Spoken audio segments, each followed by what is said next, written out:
In this lesson, we'll learn how to work with groups in 3ds Max. We can think of a group as a container that's used to transform a set of objects at once. So this is a very convenient tool and very useful when rigging objects. So what we'll do is take a look at our grouping tools. We'll also take a look at how to work with assemblies, which are great to use for light fixture rigs. All right, but what we have here is what we started this course with. So we have just each piece of this character's torso separated, and we're going to connect them all together with groups. So let's go ahead and start at the base of the character's spine. So let's say if we wanted to take the blades and the spine and go ahead and group them together, we can now go to our group menu and choose group. So let's give this a name. We can call this spine A. Take a look at the name now. You can see that the name of the group is bold as opposed to just a standard name, which is not. That just lets us know a group has been added to our scene. If we were to press the H key, here's that group object. You can see how it differs from the other pieces of geometry. All right, just again letting us know that this object is now a group. All right, let's go ahead and take a look at what has happened. So when we go in and select either the blades or our geometry, notice we are only selecting that group, which is pretty nice. But what if we wanted to go in and select those pieces separately? Well, with the group selected, we'd have to go back to our group menu and choose Open. Now we could see the boundary of our group, and we could still transform these objects from here, but notice we can still go in and grab those pieces separately, which is great. This gives us a lot of control then. If you'd like to learn more about how groups can be used to create some really neat rigs, feel free to take a look at Character Rigging for Production. We use it to create a very robust spine rig for our character. Alright, but we've learned how to open a group. Now, what if we wanted to separate objects from a group? Let's go back to our group menu. Notice we have detach. So I have the blade selected. Now I'll now choose detach. You can see that they have been separated from the group. The group still exists, but the blades are no longer attached to it. However, of course, the spine object is.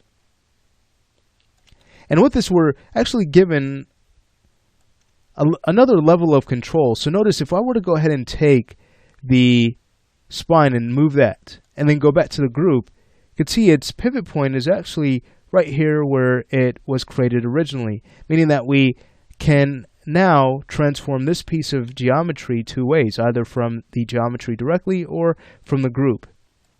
This is really nice. All right, so I'll go ahead and undo that back. Let's say if we wanted to attach the blades back to the group, well, we'd simply select the blades, go back to the group menu and choose attach, and now we'll go ahead and select the group. And now they're contained again. All right, now with the group still selected, I'd like to go ahead and show you another option we have. So I'm going to go ahead and close the group.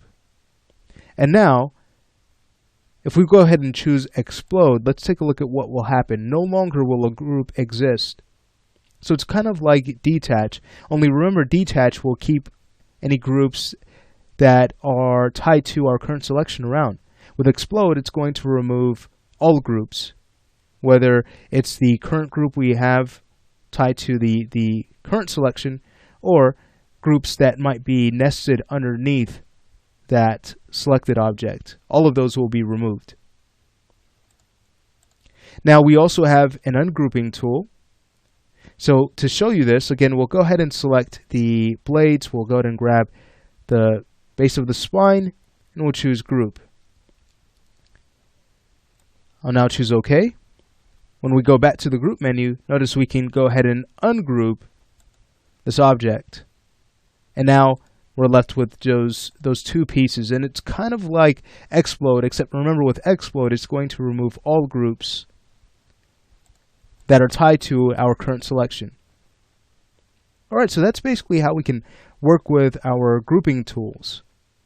Now, assemblies, they're just like groups, only we have more control over the fulcrum point of each item that is contained within the assembly. So if we were to go ahead and experiment with the same two pieces, let's go ahead and select them, go back to Group Assembly, and create one. Notice here at the top we can go ahead and decide on a name of our assembly or group. And then we choose a head object, which is our fulcrum point. Just to be more clear about the head object, it's actually a helper that Max creates so that we can pivot the group from a desirable point. By default, it's going to be at the base of our selection, but we can always change that pivot point using our pivot tools under the hierarchy panel. But let's go ahead and choose OK just to see what happens. So here's our assembly. It's just like a group. If we wanted to open this assembly, we'd go back to Group and choose Assembly Open. And take a look, here is our helper. So notice where we pivot from. But we can still go in and animate the other items contained in this assembly. So we have a lot of control here. Now let's say if we wanted to attach an item to this current assembly. Well, it'd just be a matter of selecting that item, going back to Group Assembly and choosing Attach. And now we can go ahead and select the assembly we'd like it to be connected to. Great. If you want to create a brand new assembly and a brand new head object, well, it'd just be a matter of going back to Group Assembly and choosing Assemble. Then we can go ahead and choose OK. All right, so that's essentially how we can work with assemblies, which again would be great for light fixtures. What I'll now do is go ahead and start to finish up this basic rig by establishing groups for each section, and then we can go ahead and work on linking them together so that we have ideal control over this torso. So first things first, let's go ahead and select the assembly that we've made. We can go ahead and disassemble it. So I'll first go ahead and close it down, go back to Group, Assemble, and then choose Disassemble. We need to do the same thing for the head, Group, Assemble, Disassemble. Alright, so now we'll just work our way one section at a time. We'll go ahead and grab these three blades, connect to the base of the spine. We'll name this spine A. We'll now go to the next section, grab the next set of blades, and group them together. This will be spine B. Here's the chest, the blades connected to it. Let's group them together, and this will be named chest. And now we can go ahead and grab the neck, the head, the hair, and the blades, and group them all together, and name this head. Now watch what happens if we were to go ahead and move this group. You can see that the eyes stay behind. So how can we connect them back to this group? Well, very simple. Just go ahead and select the eyes, choose Group, Attach, and now we can select any part of the character that has been grouped, and now the eyes will follow. Very nice. So the next thing would be to work on linking. Let's go ahead and go through and start to link. We'll grab the head, link that to the chest to spine B to spine A. Alright, great. So notice everything is now contained under spine A. Very nice. Now, I would like to point out that as you go through and freeze your transforms, remember you want to freeze transforms after you're done linking. So what that means is you'd probably want to go to your group and open it up just to get to the other objects that you'd want to freeze. That way, when you start to work between the group and the objects nested underneath the group, you could still get back to this default position by using freeze transforms. Alright, so we just want to go through and grab these items. I'm not going to do that for everything because we get the idea.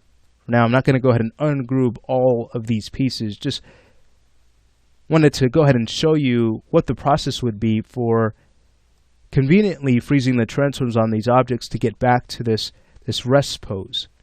So with all of these selected, we can now Alt-right click and choose Freeze Transforms.